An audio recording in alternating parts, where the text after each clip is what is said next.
Iran Israel जंग के खिलाफ आवाज उठने लगी है। यह आवाज कहीं और से नहीं बल्कि खुद अमेरिका से उठ रही है, उस अमेरिका से जिसने इसराइल के साथ मिलकर अचानक ईरान पर हमला किया।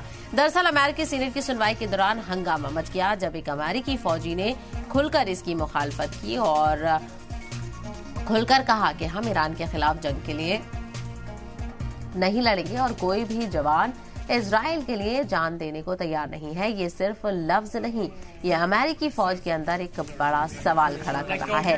क्या आम आदमी और आर्मी इस जंग में शामिल होना चाहती है?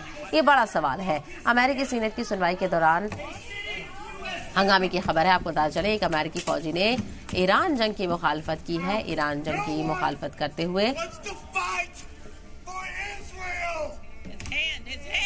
तो ईरान इसराइल जंग के खिलाफ आवाज उठने लगी है। ये आवाज कहीं और से नहीं बल्कि खुद अमेरिका से उठ रही है। आपको वो बयान भी सुनाएंगे, आपको वो बात भी सुनाएंगे जो ये अमेरिकी फौजी कह रहा है, जिसको वहां के गार्ड्स ने पकड़ा हुआ है और उसे सीनेट से बाहर का रास्ता दिखाया जा रहा है। तो ईरान जंग की मुखालफत करते हुए ये कह रहा है कि कोई भी इसराइल के लिए लड़ना नहीं चाहता है। We don't want to fight for Israel. Security guards को उसे उठाकर कोर्ट रूम से बाहर करना पड़ा और कहा जा रहा है कि इसको लेके ये फौजी उनके अमेरिका के साथ इसमें है या नहीं।